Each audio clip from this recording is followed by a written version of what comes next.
இயேசுவின் நாமத்தினாலே உங்களை வாழ்த்துகிறேன், வரவேற்கிறேன், நன்றி செலுத்துகிறேன்.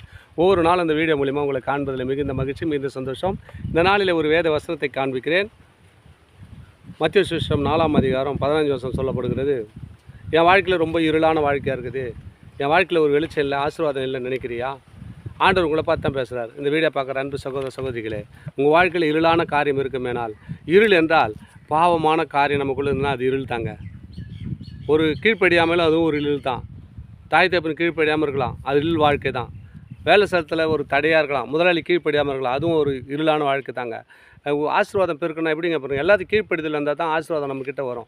ஆசீர்வாதமே இல்லை என் வாழ்க்கையில் சொன்னால் நம்ம எதுலேயும் கீழ்ப்படியில, ஆண்டோடைய வார்த்தை கீழ்ப்படியில, ஆண்டோடைய பிரமாணத்தை கை கொள்ள முடியாது நம்ம இருக்கிறோம். எத்தனையோ பேர் அது கேட்குறமே கண்டி அது வெளியில் நடப்பதே இல்லை. அதனால தான் ஆசீர்வாதம் உங்களுக்கு குறைவாக இருக்குது, அதனால தான் உங்கள் வாழ்க்கை இருளாக இருக்கிறது. ஆண்டவர் இங்கே சொல்கிறார் பாருங்களேன், இந்த வசனத்தை கூந்துங்களேன். மத்திய சுவிசேஷம் 4ஆம் அதிகாரம் 15 வசனம் சொல்லப்படுகிறது. இருளில் இருக்கும் ஜனங்கள் பேர் வெளிச்சத்தை கண்டார்கள். யாருன்னா பேர் வெளிச்சம் கண்டானா, இயேசு கிறிஸ்துவுடைய வாழ்க்கை யாருக்கெல்லாம் வந்துச்சோ அவங்களாம் பேர் வெளிச்சத்தை காண்டார்கள் என்று ஆண்டவர் வேதவாசம் சொல்லப்படுது. உலகம் முழுக்குமே இருளான வாழ்க்கையில் இருக்கும்போது இயேசு கிறிஸ்து பிறந்த உடனே உலகத்துக்கு ஒரு ஒளி வந்ததுங்க.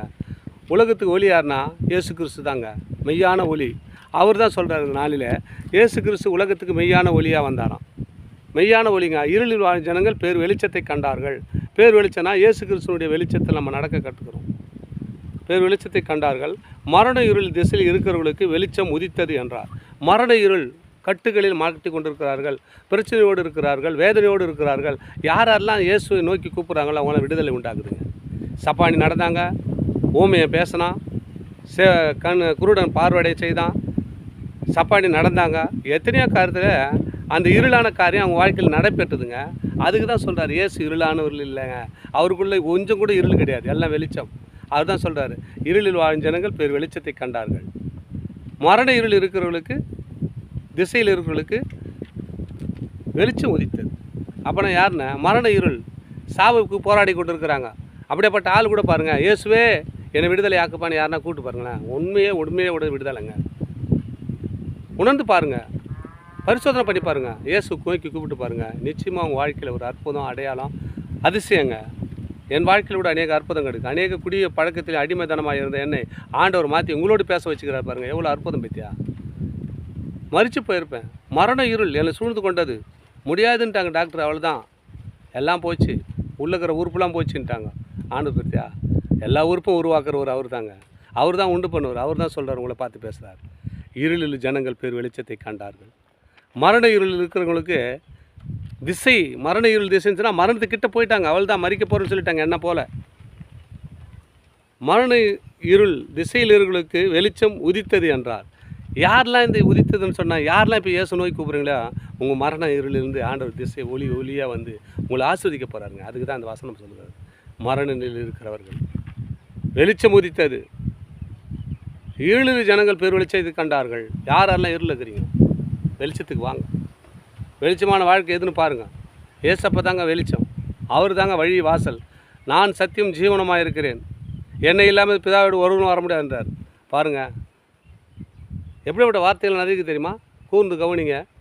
என்னுடைய வாழ்க்கையில் அநேக போராட்டம், அநேக பிரச்சனைகள், எப்போ மறிப்பான், எப்போ போயிடுவான் அப்படின்னு கூட என் குடும்பத்தார் கூட நினச்சாங்க. அப்படியே போட்டு